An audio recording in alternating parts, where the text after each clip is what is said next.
Well, Resurrection Sunday is not only the greatest day in the church year, it is also the only holiday set by the moon. Easter Sunday falls on the first Sunday after the first full moon on or after the spring equinox. Now, as complicated as that sounds, it makes perfect sense, ancient sense, exactly, since it means that Easter coincides with the greening of the earth. Christ is risen, and the whole world comes to life. Sap rises in dormant trees. Spring peepers start their peeping, and trumpet lilies open to spill their sweet smell. Martin Luther wrote, "Our Lord has promised the resurrection not only in books, but in every leaf of springtime." Now, the connection is a happy one and guaranteed to renew our faith.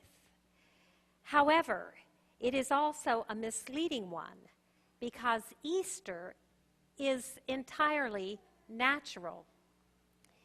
Buy a flower bulb and it looks like nothing in your hands, like an onion with a very thin skin and its scraggly roots. If you have had any experience with bulbs, this does not bother you. You know all you have to do is wait. And come springtime, it will escape the earth and explode with color.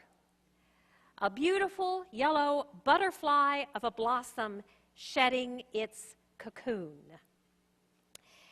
As miraculous as it is completely natural. Resurrection, on the other hand, is entirely unnatural. When a human being goes into the ground, that is that. You don't wait around for that person to reappear so you can pick up with where you left off. At least not on this side of the grave, anyway. You say your goodbyes. You pay your respects. You go on with your life as best as you possibly can, knowing that the only place springtime occurs in a cemetery is on the graves, not in them.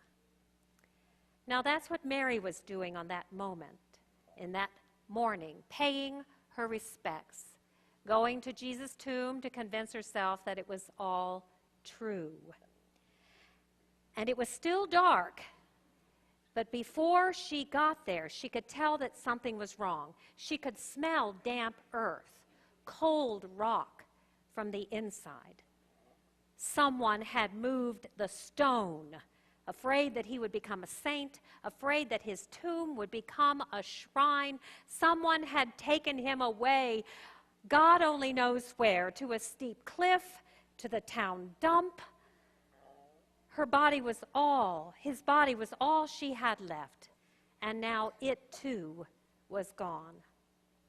And so she ran to tell Peter and the others, and Peter beat her back to the tomb and found that she was right.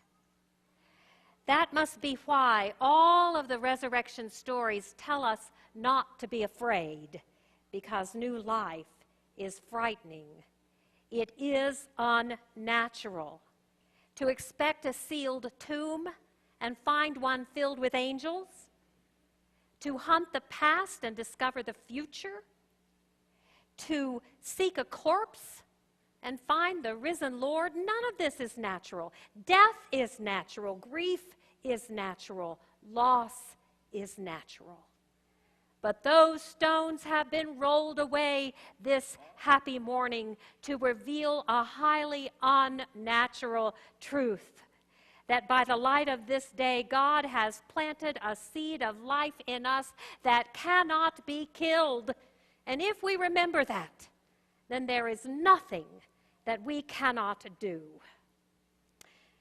Catherine White fueled in me an addiction for seed catalogs in her collection of essays on gardening. E.B. White, her husband, the writer of Charlotte's Web, wrote the introduction when he published her book after her death. And in that introduction, he described his dying wife planting bulbs on an October day. There was something comical, almost touching, in her bedraggled appearance. The small, hunched-over figure, her studied absorption in the implausible notion that there would not be another spring. Oblivious to the ending of her own days, which she knew perfectly well was at hand, she sat there with tender bulbs and implacable faith under those dark October skies, calmly plotting the resurrection. How shall we make sense of it when we have almost nothing within the range of our experience to be prepared for the great mystery that is new life in God's garden? We shall have to wonder and plot and be open to the surprising gift of new life day after day after day. Resurrection will have to be something that God gives us, not something that we attain through our efforts to think more clearly. It is a gift. We do not understand it, but we do stand under it. Thanks be to God.